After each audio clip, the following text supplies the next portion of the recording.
ATLvr. Woo! You're going to tell us about virtual reality? Oh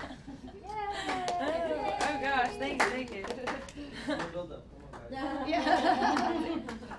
Cool, well thank you for having us. As she said, I'm Annie and this is Peter. Hello. We are from ATLvr, and really quick, a little bit about us first. We founded in 2014, back when VR was budding, but not many people really found that term as commonplace, like you see it on the news and everywhere today. VR isn't really a new technology, but it was re-emerging as, I guess, reborn, new kind of. And so we found opportunities in enterprise with training, marketing, sales applications, to where people could have the equipment internally. It wasn't that big of a deal to bring it to the consumer level yet, and that's how we kind of started as more consulting type education stuff. And we know we're deep in the Kool-Aid, so we're going to start at the beginning and just kind of get you guys ready for what 2016 is about to bring. Yeah. So anyway, I don't know what to do. So one thing we get a lot of questions about is, what is the difference between augmented reality and virtual reality? Because some people think it's the same thing, some people think it's not what it is, but Peter does a very good explanation. Yeah. So we're all into VR. We're all on this one on the right here, and we're going to talk about the basics of how that works. But there are two different ways that you can do it. You can either completely surround somebody's vision and completely create a new reality around them. That's virtual reality. Or you can add things to your current reality, and you can do that by putting the names of people above them, put a little robot right here, that's kind of a helper that only you can see, that kind of thing. That's what augmented reality is. You guys play with that sometimes. There's always a cute little phone app that can do motion tracking. The Nintendo DS does it out of the box, things like that. That is not what we're working on. I bring it up right away because I know you guys will have questions about it, about the HoloLens and things of that nature. They're cool, but it's not our specialty, and we don't believe, this will big shocker, that this will be a big thing until this is perfected. And we'll talk about the details on why that is a little later, I think. Yes. That's gonna change the slide dance. Okay, so when you talk about the progression of technology, you start with paper, you go to monitors, then what you think are cell phones, and then virtual reality. But in real life, it is flip-flopped. Virtual reality came way before cell phones.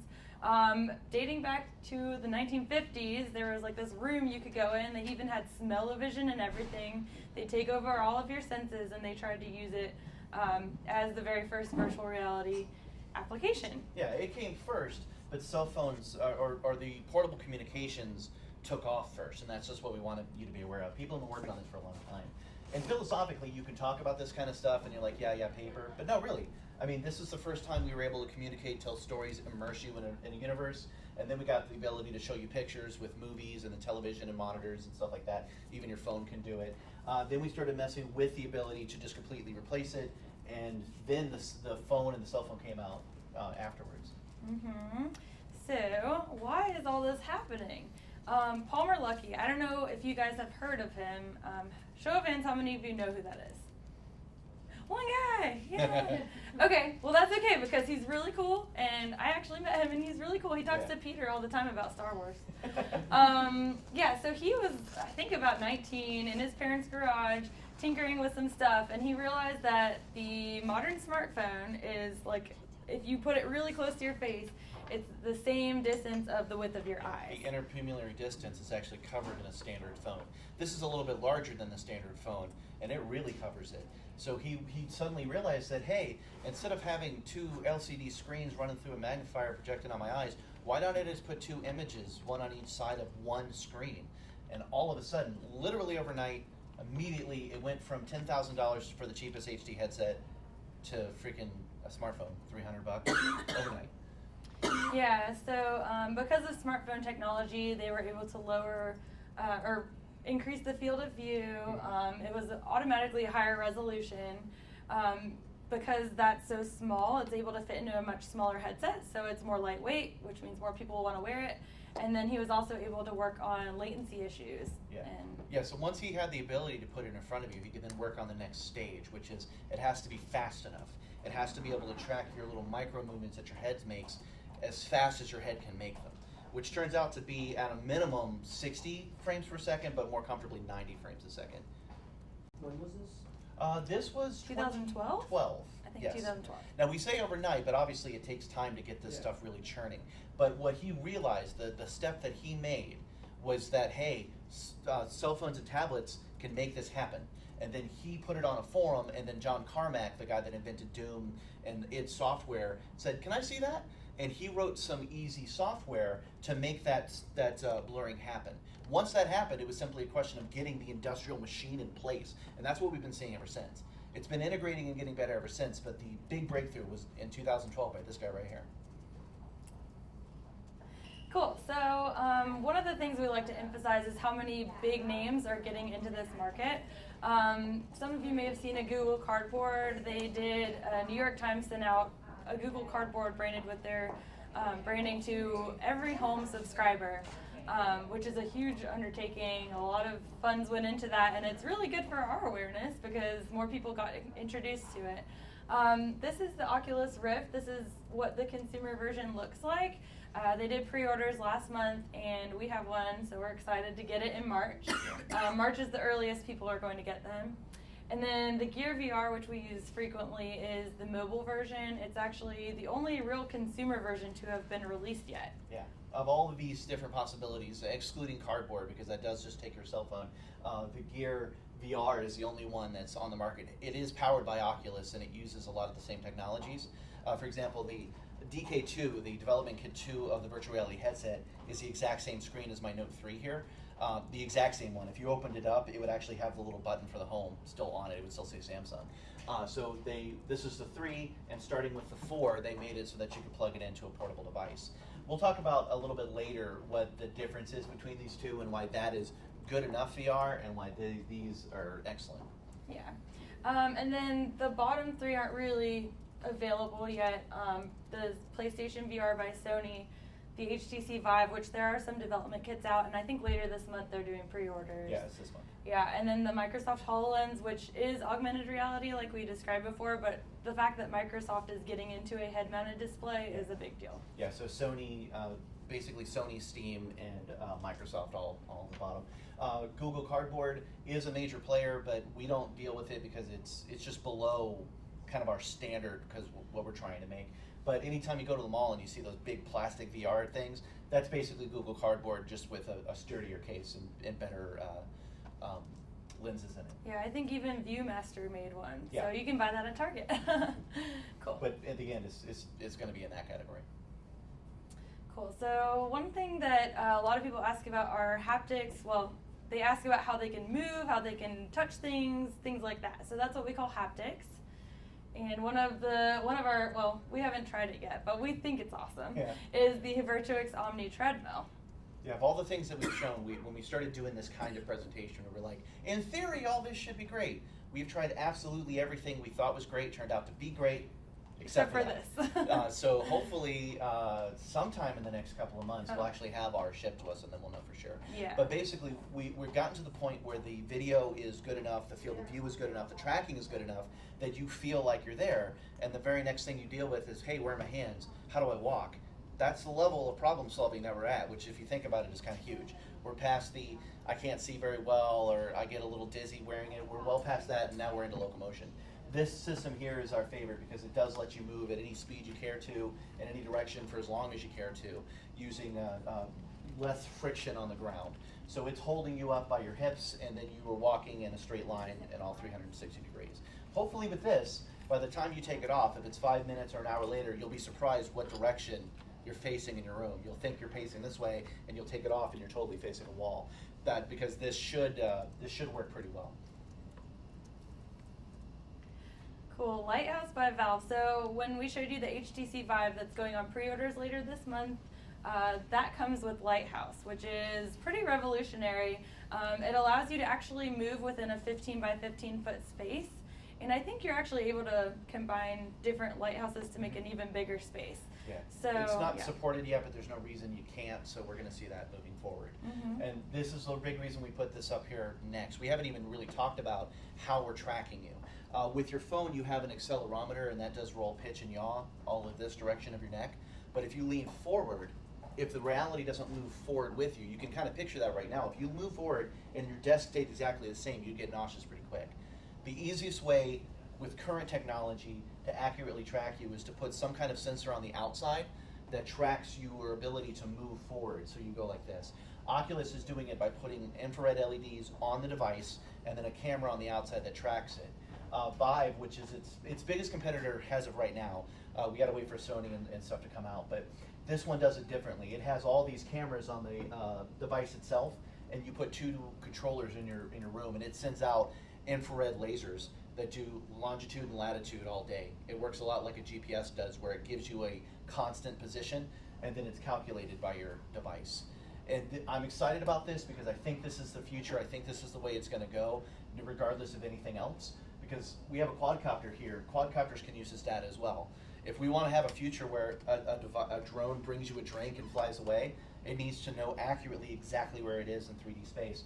And this lets it have that for free. And what I mean by that is it does not actually have to communicate with these devices. So it doesn't have to go through Wi-Fi or Bluetooth or anything like that. It gets its X and Y position broadcast all the time, and it calculates it itself to know where it is. That means that I can have in a single room, everybody could be using a VR headset and playing a completely different game with hand trackers doing a completely different thing with a drone flying around, and none of it is causing any kind of bandwidth overhead. So I believe this is where it's going to go. Oculus would probably disagree right now, but I kind of expect in a couple of years them reducing house light, which is their own invention, and it kind of does the same thing, especially since this is open source. Anybody can build these.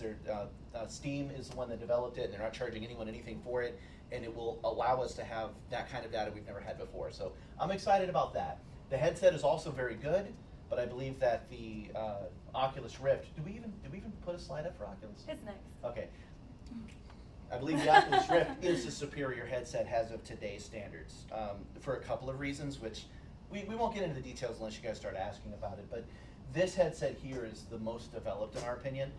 It gives you a little bit better tracking, it's a little bit faster, its field of view is a little bit sharper. And that's because the Vive was basing itself off the DK2. It's better than that, but it's not as good as this. So this with that Lighthouse is what I think we'll see in the near future. But for right now, this is the one that's shipping, and this is the one everyone's going to be talking about in a couple of months. Yes, and it also comes with Oculus Touch. Well, it doesn't come with it. That's going to be released second half of this year. But we both tried it, and it's actually like a crescent moon, a half moon, handheld controllers, and it actually can track your fingers. So there's little infrared, Capacitive touch, yeah, actually. capacitated Yeah, touch. what it does, it's pretty clever. You guys will probably end up asking about gloves. Gloves aren't really the most viable thing right now. We prefer controllers because almost everything you're doing in VR involves you holding something. So you're going to be in that shape anyway. But what this device does is it's got IR LEDs coming across the whole thing, and each one of these blinks in a different frequency. We don't have the camera feature, but the camera picks it up, and then it's able to tell where your head is and where your hands are with one-to-one accuracy. It also has capacitive touch on the controller itself, so if you take your thumb off the little thumbstick, it knows, and you'll get that animation inside the game. So if you're playing with somebody, you can be like this, and it will actually work. You can do this. You can do this, but I believe the pinky never comes off, so it doesn't have that tracking. But this device is going to be shipping 6 months after this device, and this device is going to be shipping on March 28th. So by the end of 2016, all of these things will combine together to give us a really immersive virtual reality experience.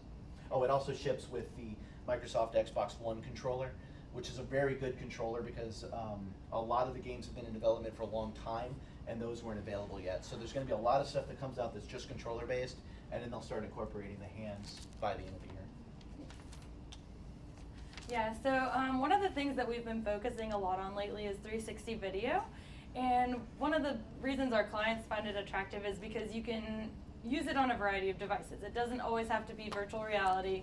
You can use it on your phone. YouTube supports it. So if you pull up a 360 video example and you can actually turn around, you can hold it up and down, and it's like you're there without taking over your whole field of view.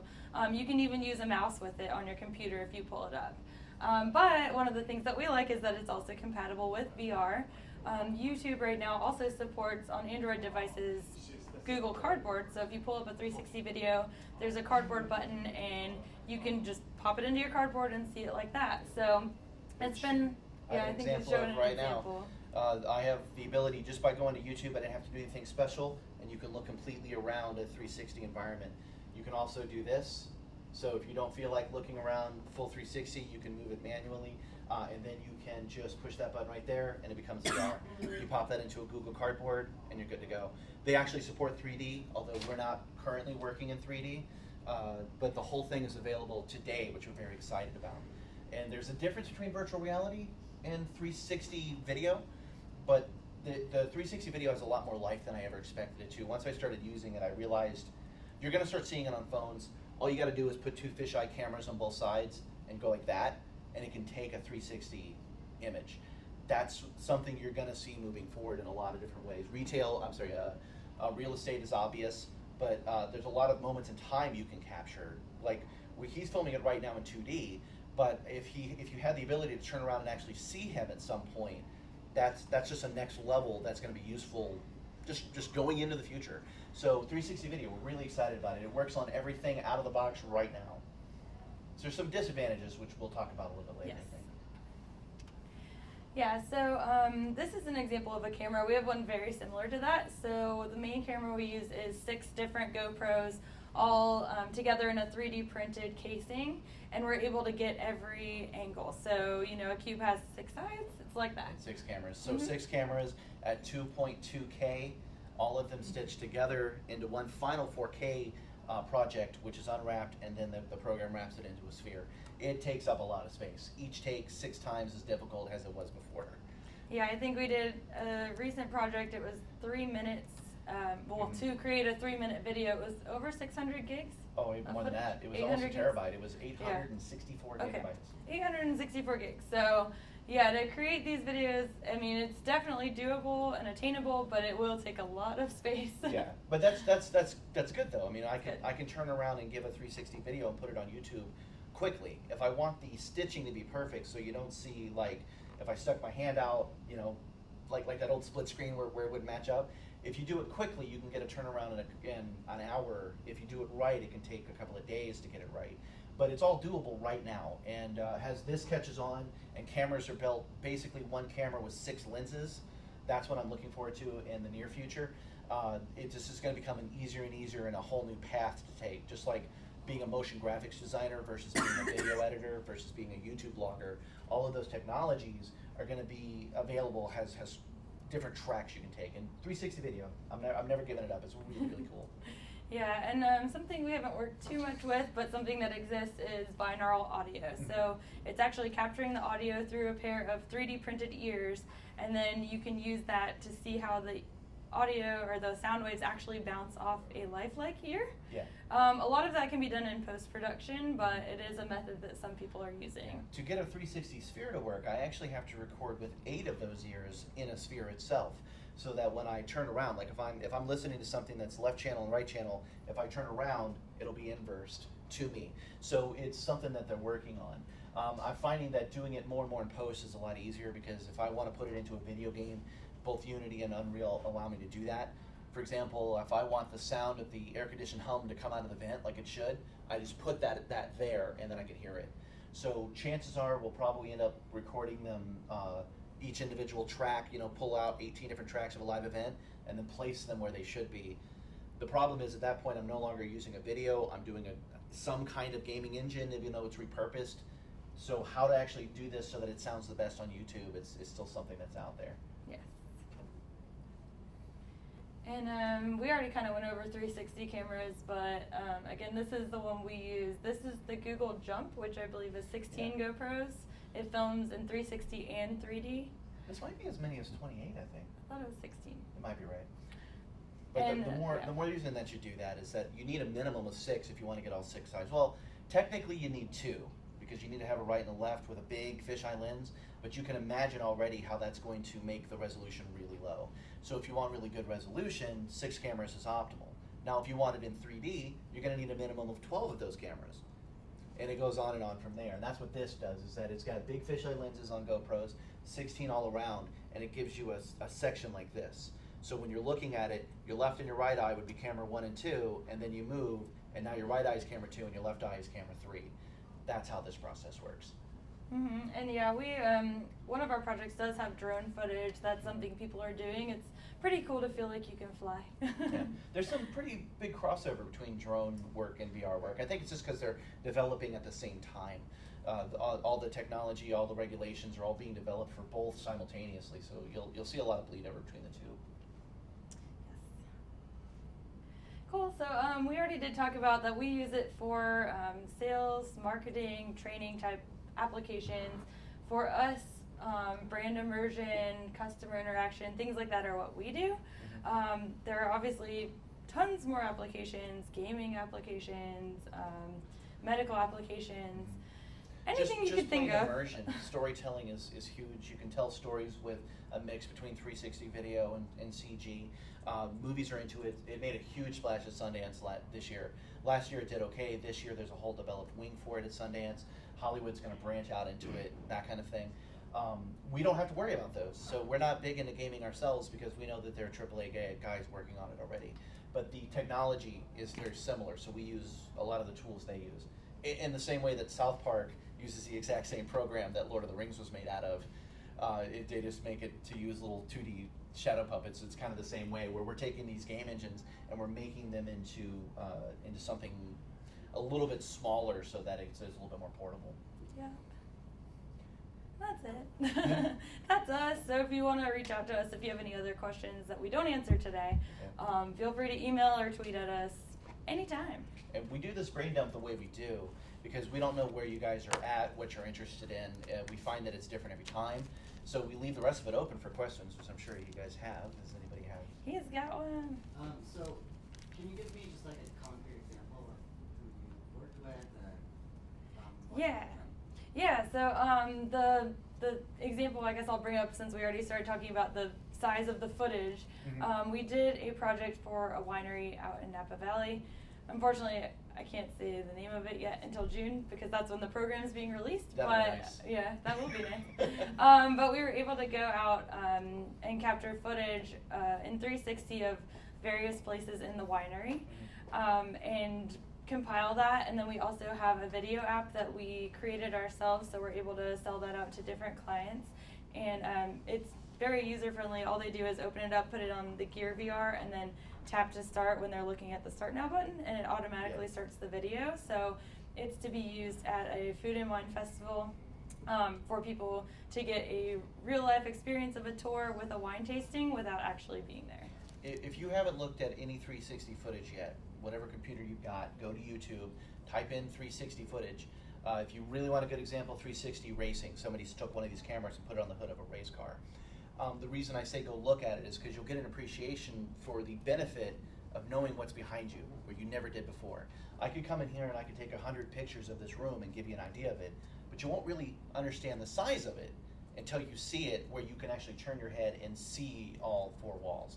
This is the kind of thing that we're using it for, because you can imagine how it's good for training and just in general getting an idea of what something's like. That's our main thing with 360. For the Unity side, where we're actually creating virtual reality from scratch, can't say who that is either, can we? Definitely not. But we do have a crossover project that we could mention. We did a fashion program about a year ago where we created a virtual environment. So it was an atrium with all the chairs and the runway and everything, and even like a little dressing room area. And we actually live filmed models and then imported them into the virtual world. So it was a VR experience, but you actually got to see the live clothes. So that was something where the designer wanted to be able to market their brand in a new way that no one had ever really done before. So we were able to kind of merge those two together because they didn't want digitized versions of their clothing. They didn't, because they were pretty, I guess, more high fashion, not like something you'd see at Target. You want to see the fashion. You don't want to worry about the uncanny valley. Right. So we were able to give them the fashion while still giving them the depth that you get from VR, which we never did really talk about. When you're able to create an image for each eye and block out all other vision, you get perfect depth. What I mean by that is even if it looks like a cartoon, it's exactly where it should be in 3D space to your eyes. I say perfect because it can't not be. That's something that you can't actually screw up because you're getting one for each eye. I mean, yeah, you could be wearing the helmet wrong, you could have it goofy like that, but if you're wearing it properly and I throw a ball at you, that ball's gonna come to you and you're gonna know just naturally where it would be if you were gonna catch it. That's one of the advantages of virtual reality. I'm sorry, what video on YouTube am I supposed to look up? Oh, just in general. just Just do a anything. search for YouTube 360. Yeah, you can just type in 360 videos. We have a few examples Yeah, if you on want our to look at our YouTube stuff, page. it's ATLvr. Okay. So this may be like a silly question, but how does this factor into, I guess, which you see a lot of now on the news, especially now during elections, Mhm. you know, where they may be talking to a reporter who's somewhere else, but he looks like he's in Oh, Syria yeah. or something Mhm. like that. You're not seeing a lot of that right now, but you'll definitely see it in the near future, where there'll be conversations that are had completely in VR. In fact, I've done it. I've had conversations with people at a round table, talking in a podcast where we're all on different parts of the world, talking in one place. As this becomes more and more of a commonplace thing, yeah, you're totally going to see Anderson Cooper standing next to somebody, Wolf Blitzer, and they're on two different parts of the continent. That didn't play too well though. That specific examples where they had Will.i.am show up as a hologram, and they did such a good job that people were like, okay, so he's really there, and so they put a green line around him so you could see he was green screen, and people were like, what's the point of that? It did not sell well to people. However, the technology is very sound, and eventually you'll get to a point where you're gonna want them all there at once. We should talk about the debate. Yeah, I was gonna say, for bringing it back to 360, they actually streamed one of the Democratic debates in VR, so you could go onto which was it? It was Next VR, I think. And Yeah, it was Next VR. Yeah, Next VR, and go to their options. I guess they do basketball games and like different events, soccer games, and they actually showed one of the Democratic debates in VR, so you could watch it. It was in 3D also. Yeah, so they did it in 3D. And at they live 180. streamed it. They had two cameras with fisheyes on them. They gave me a view about this big, and they had four cameras in the different, entire yeah. event, and they would jump back in between each camera. And you had to have a Samsung Gear VR, and you'd put it on, and you would actually get them in 3D. The resolution was a little low because the cameras were kind of far away, but they've already done it as far as moving forward in what's possible. Oh, sorry. Did you have a question? Yeah, I can imagine that this would be beneficial for like research purposes and or like rehabilitation perhaps. Yep. Are people already working on that? I'm assuming they are. Yes, people are already working on rehabilitation, whether it's to kind of distract someone and gamify the rehab by having them, be like on an exercise bike and be somewhere else, or things like that. Also, I know some people are working on treatment for anxiety and things like that. So there are a lot of medical applications that are for people with problems, but then there are also the medical applications for people who are training. Like there's a surgery simulation that people are already learning how to use do heart surgery. Your first cadaver is a totally virtual one, and that's definitely going to be a thing.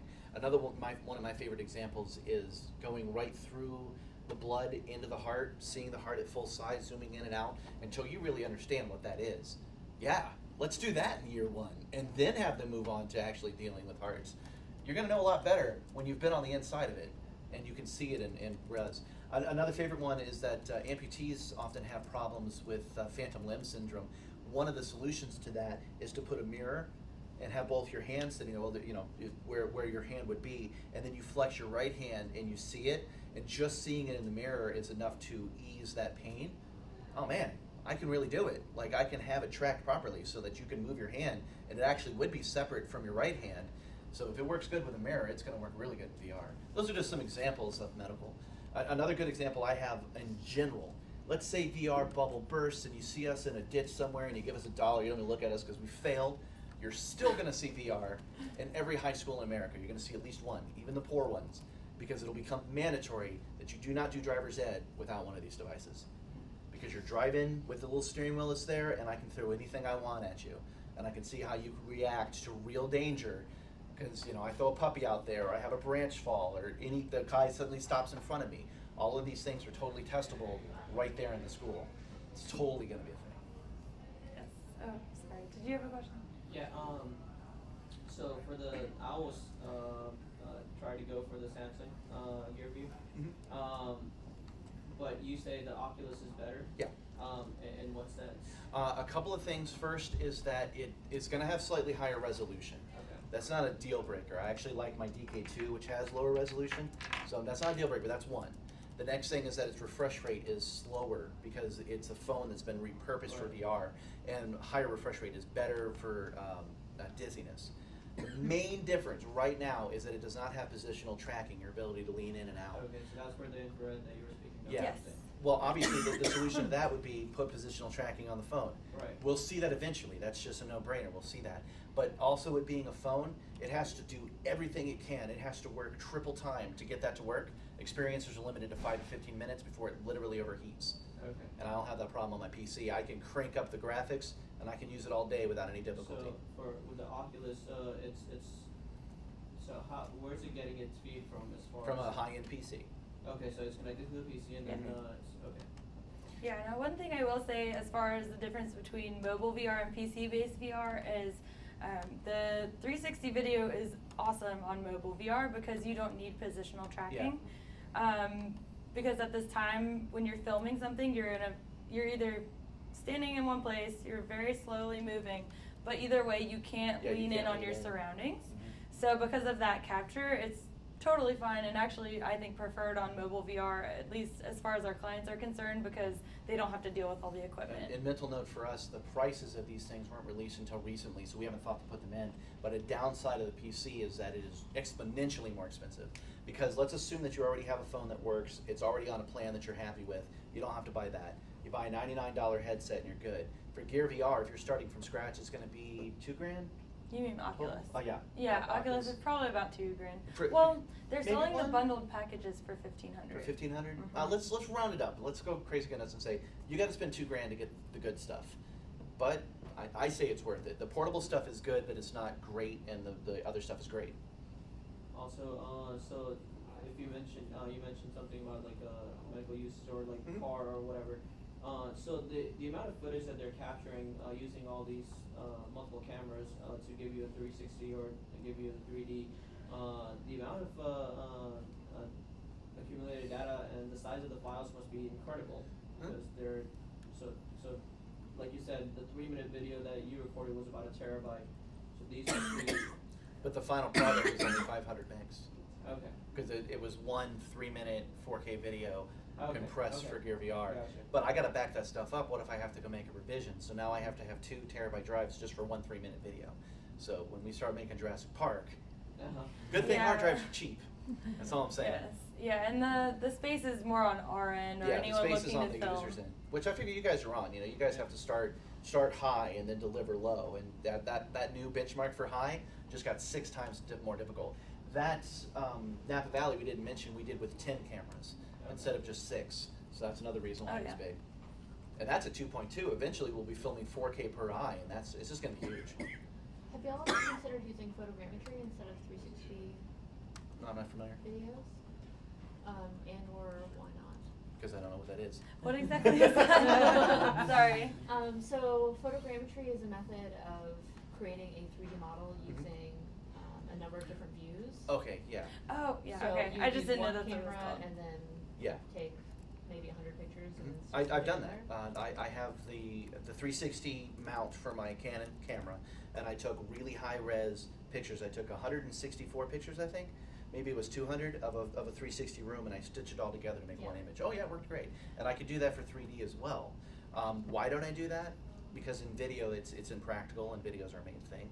And if I already have something capable of catching 4K per lens, I just go Yeah. ahead and set it out and grab a still image that way. I just feel like it would be more accessible for moving around in a room because with the 360 image, if you put it right in the center, say where that is, then Mhm. you'd be able to look all the way around. Yeah. But if you took a photogrammetry set of the same room, then you'd be able to walk around and see all the different angles that you Yeah. can see. Yeah. There's a problem with that. Now the way that we actually do it in VR is with depth mapping cameras, which either use sound waves or light waves or some way to send a data off, get it back, and calculate it. And just right now, all of the technology comes back with a whole bunch of garbage in it. It's not able to run at the 75 frames a second I need it to run without spending another year cleaning it. At that point, it's easier just to create it and put a new texture on it. At that point, I'm no longer photographing, I'm modeling, and I'm making a 360 game. That's just the way it is right now. As we go forward, and people, you're gonna start seeing, and now that you know VR is a thing, you're gonna start hearing it in the news. There's one particular company that's saying they can solve those problems, but until I get my hands on it, I can't say. Right now, it's just not practical. But as a still image, though, you can do that as a still image, and you're just going to get the same thing as the 360 camera. You're just going to get it with way more depth to it. It's going to be able to use HDR and be able to change all the lights and all that stuff. But you're still going to be stuck in that one position until they can fix depth mapping.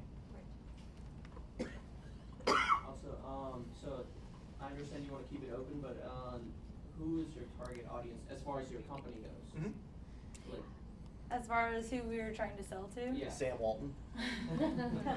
Haven't talked to him yet.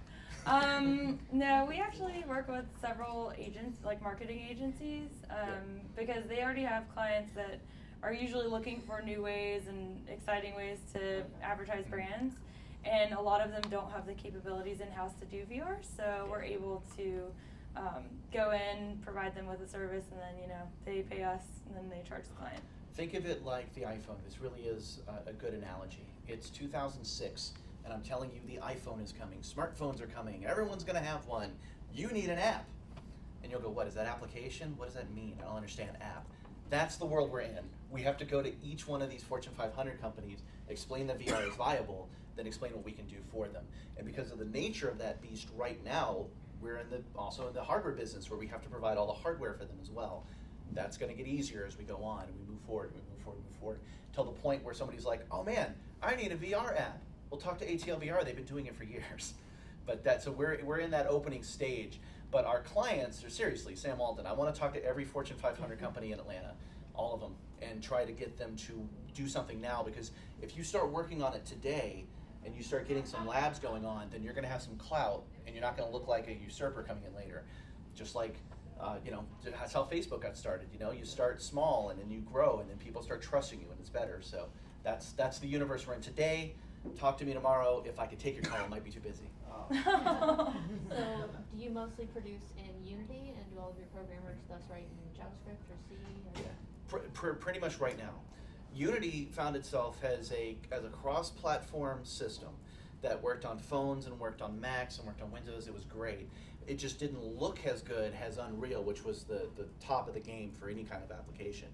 But because of the way it worked out, Unity works out really well for VR, where it can just instantly become a VR game. And everybody's using Unity. It's like 90% Unity right now. Unreal's trying to get it up, but because of their amazing lighting systems, it's laggy. Not always. There are some really good Unity VR games, but they've suddenly found themselves flip-flopped when it comes to VR. So yeah, we prefer Unity, with the caveat that I totally expect at some point to switch over to Unreal, because they want it real bad. So eventually they'll convince us. But yeah, C# and Java and, what's the other one? Unity can take 3 codes all at once. I forget what the third one is. So the apps that you all are building, what are they and how much coding Yeah. do you actually go into it? Well, it's how much coding do we do? It's all in Unity and depends on how much gamification they want in their event. Since we're selling it to these enterprise companies, they shy away from too much game. They don't want a score. They don't want anything that looks like a video game, because embarrass isn't the right word, but you get what I mean. They don't want to have a game. So that means that our work is a little bit lighter on that end. But in the end, we're usually giving somebody an EXE that is made in Unity that will pretty much run, and on a PC it'll be an EXE, and then on a phone it'll be a package that they install. And then you just push the button in and install and it works. Coding is fairly light right now though. I'm also curious about kind of how you got to where you are and how you got to where you are. Mm-hmm. Like our background? Yeah, that was my next question. Well, I am not a coder. Sorry, guys. So Peter and I actually used to work at a company together in the power industry, and he was an animator, and I was over their marketing department, and we, Peter brought in his DK1. I wouldn't shut up about it. He would not shut up about virtual reality, and this was like in 2014, early 2014. No, it was before that. Well, when we talked about it. But anyway, so I was like, okay, I'll check it out. And then it was like really awesome. So she would listen to me, so I would keep telling her these new innovations that were coming out every day. Because I'm a nice person. Everybody else was like, shut up, shut up, shut up. So that's how we became partners, is that she was like, okay. I'd actually listen to him, and I kind of, we felt that it was actually going somewhere. Yeah. And at one point I was even interviewing for a job at Oculus, which he was coaching me through. Yeah. And that just, it went on. It didn't never come to anything. So we decided at first we were just going to form the Atlanta Virtual Reality Meetup. So if any of you have seen that or have been to it, I don't know, have you been to it? Okay. Heard of it? Maybe a while. Okay, cool. You'll go to the I'm next kind one, of I'm in sure. You'll go to the next one. Push interested. We get it. Yes. But so we formed that, and then out of that, we were kind of like, okay, well, we can take this a little further. We actually ended up getting some consulting work out of just us forming the meetup, and we formed a company, and then the consulting led to program development, and then later, I guess about mid last year, we started doing 360 video, but originally it was just consulting and program development. She had to convince me a little bit that we could do a business, because she's the business side of it, and she's like, no, this can work and stuff like that. Because when I think consultants, I think of those bots that always follow me on Twitter saying they're social media consultants. No, really, this is a brand new enterprise, and people need to be educated like you guys are right now. So that's half of our job right now is talking to people about VR. Yeah, so, and then Peter has a background in like motion graphics and media production and all of that, so with some interest in knowledge in Unity. Yeah. And so we were able to just kind of start off just with us, but then we actually have a lead developer out of Orlando named Paul, and he does most of the actual coding. Yeah, because I can script kiddie, I can change code if I absolutely have to, but I'm not much of a coder, because my background is motion graphics, and what that means is the entire Adobe suite, all of it, even InDesign and things that you hardly ever touch, things I boot up, and that's why 360 has gone so well, because I took to that. I was just like, because he does all that. I can do all of that. I can do all that all day. So when it comes to programming, we do have to pull in a programmer to write for us. Mm-hmm. And then we have creative director Jake, and he and I are probably more salesy. And then Gabrielle runs our events and live demos that we provide. So yeah, live demos are huge, because unless you put it on your face, you won't. People don't get it. Sorry we didn't bring it today, but. Yeah. So anyway, that's our little team. But Paul and Peter are rock stars as far as the actual. I'm the bassist if we're rock stars. I'm just. Okay, fine. Paul is a rock star. But Paul. Find somebody who can kind of execute the vision. You went to school with him, right? Well, we've just been friends for years and years. He is more of a programmer than he is a designer. We've collaborated on things in the past. I'm always trying something, just experiencing different events and cons and seeing what'll work or not. So I just have a long trail of friends I can tap favors for, especially if it's a paying job. So I said, "Can you code?" He said yes, and he came on board. Yeah. So both of them went to Full Sail University in Orlando. Yeah. But not at the same time. Full Sail University is where I got my degree in basically Adobe Suite, and then he went to Full Sail to get his degree in programming. So. Yes. Sorry, Siri decided that I said "Hey Siri" even though I didn't. What's Full Sail Suite? Hmm? What is Full Sail Suite? Full Sail. Full Sail is the name of the school, Oh. and Adobe Suite is just the Adobe products. Oh, I didn't know if it was another boot camp. No. Yes. I'll You don't have to raise your follow hand. convention and raise my hand. So you guys said you were waiting on your, I guess you would call it a treadmill? Yeah. Oh yes. I guess since you guys are, I guess, like on the cutting edge of the market, what's the holdup? Just not a lot of people make those products? Or? Yeah, just Yeah. one. There are two companies making similar products. One is delivering, and they were supposed to deliver a couple of years ago. They've been working ever since to get it out. It takes time to set up the tooling down in China and to get the approvals of the FCC to get all of this stuff done, and then you've got to get investors of all kinds to finally deliver on something that kickstarted a long time ago. Are you guys just trying to use that for your demonstrations, which you said are pretty vital to spreading the message? Yeah. Well, Yeah. it was so long ago. I bought it before we had a company, but it just automatically got inherited by the company. So we'll keep it at the office. But I bought it because I'm that hardcore. I would like anything that's VR. I want to be a part of it. Well, yeah, and one of the reasons I would think we need it is we're pushing a lot more training applications. Yeah. Oh, I definitely think we need it. So actual like in the field heavy industries type things where you need to walk around, Yeah. we need it for. Well, you know, if there's any police or military training necessary, running is going to be a part of it, and we can just point to it and say, you want to try it out right now? We have everything you need in-house to do it. Oh, and as of today, we're officially a approved government contractor. People watching, so check us out. Yeah, we wouldn't be able to work with them at all without the ability to do locomotion. So that's the business need we have it. The reason I have it is because I want to run in VR. I don't want to sit in my chair. I want to run from the monsters. Yes. The horror ones are scary. The horror ones are they're incredibly scary. they're You awful. could break somebody's mind if you wanted to with the scary ones. And the They're reason just- that is because jump scares are 100% effective every time. Every single time they appear in front of you, reptile brain activates, fight or flight activates, adrenaline flows. You get really mad at the person, but it works every single time. Yes. You actually have to turn down the horror in horror games in VR. You have to make it reasonable. Yeah. Have any of you guys thought about developing for VR? Are you the I mean, I thought it was pretty archaeologists? cool, but Okay. how you guys were, now I know you guys are using Unity, right? Yeah. And that's like basically C, what else? 3D JavaScript. JavaScript and. I forget. There's a third one. Is it Just Python? I can't remember. It could take almost anything now, and it takes them all at the same time, that's the only program that I know of that will actually do all three scripting languages at once on the same object. I've actually seen a video on YouTube with someone actually having that thread.